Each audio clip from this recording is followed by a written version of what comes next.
नमस्कार। बिहार में चुनाव खत्म हो चुका है, बहुमत की सरकार आ चुकी है, बस शपथ ग्रहण बाकी है। पर अभी भी ताका-झाकी स्टार्ट है।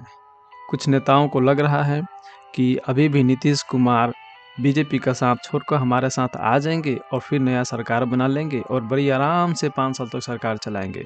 भाई, तो जहाँ है, जिस अलायंस में है एनडीए में, वहाँ क्या 5 साल नहीं चला पाएंगे? हाँ, ये बात अलग है कि सब कोई अपना एक परसेप्शन बना रहा है कि शायद नीतीश कुमार 5 साल ना चला पाए सरकार, क्योंकि बीजेपी अपना कोई मुख्यमंत्री चाहती है तो उनको हटाकर कोई सम्मानजनक पोस्ट दे दे किसी और जगह पे और फिर अपना मुख्यमंत्री लगा दे। तो ये सब तो परसेप्शन की खेल है, पर हकीकत में अभी की जो सिचुएशन है उस सिचुएशन में तो वही मुख्यमंत्री है और 5 साल तक रहने की उम्मीद भी है। पर ताका-झाकी क्यों और सजेशन क्यों नीतीश कुमार को कि आप इसको छोड़ के इधर चले आइए? अगर यही काम सजेशन आप पहले अपने साथी को दिए रहते तो आज नतीजा कुछ और रहता। आप उनको समझाते कि ग्राउंड पे काम कीजिए, क्या जनता की मांग है, कैसे करना है। अब जब हार चुके हैं फिर भी आपका ताका-झाकी नहीं छूट रहा है। इससे मालूम चलता है आप कितने ललायत हैं सरकार में आने के लिए। हालांकि सब कोई ललायत रहता है सरकार में आने के लिए, पर आप आए और खुद से जीत कर आए, फिर ये ताका-झाकी क्यों? अब 2-4 सीट कम रहते तो तोड़-फोड़ करते तो ये तो चलता है। पर अब लालच क्यों देना? क्या नीतीश कुमार आ जाएंगे आपको लगता है? और फिर जो सरकारें हैं वो चुपचाप बैठी रहेंगी? आप अपना खाली का दिमाग इसमें ना लगाएं, बल्कि इस पे लगाएं कि आपकी पार्टी का कहाँ हार हुई है और क्यों हुई है, जनता क्यों आपको रिजेक्ट कर दी। इस पे चर्चा करें तो ज़्यादा बेहतर रहेगा। विपक्ष का भूमिका निभाएं, अच्छे मुद्दों पे आप जनता के बीच जाएं और सरकार अगर गलत काम कर रही है तो उसको उठाएं, सरकार को मजबूर करें कि वो सही कदम उठाए, सही रास्ते पे चले, विकास का काम करे। अब आपका ये जिम्मेवारी है। अब आप उस चीज़ को छोड़ दें कि आप सरकार में आने वाले हैं। आप जिम्मेवारी निभाइए विपक्ष का और अच्छे से निभाइए, और उम्मीद रहेगा कि आप नेक्स्ट टाइम इलेक्शन होगा तो आप ज़रूर आइएगा। पर अभी के लिए तो इस पे विराम दे दें, क्योंकि अब तो कुछ दाल गलने वाली है नहीं, जहाँ तक ऐसे लग रहा है। तो आप इस तरह से ना करें। तो सरकार तो बन गई, इसमें भी सवाल बहुत सारे हैं।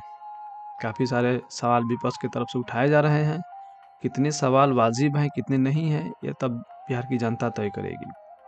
पर एक सवाल मुझे भी ऐसा लगा कि विकास के नाम पे तो सारी राजनीतिक पार्टियां अपने अपना एजेंडा तैयार करती हैं, कितना पूरा होती हैं ये अलग बात है। पर चुनाव के बीच जब आचार संहिता लग जाता है तो ऐसा माना जाता है, ऐसा है भी, कि आप कोई ऐसा काम नहीं कर सकते हैं। पर जो सरकार के तरफ से बिहार के महिलाओं के लिए जो 10,000 रुपया डिस्ट्रीब्यूशन किया गया, वो उस बीच में किया गया, जो कि ये नहीं होना चाहिए था। और चुनाव आयोग इस पे कोई पाबंदी नहीं लगाया और ना ही इस पे कोई अपना बयान दिया। तो इस जैसे चीज़ों को रोकने की आवश्यकता है, ताकि हमेशा लोगों को भरोसा बना रहे। काफ़ी सारे सवाल हैं और उसको जवाब आपको आकर देना पड़ेगा।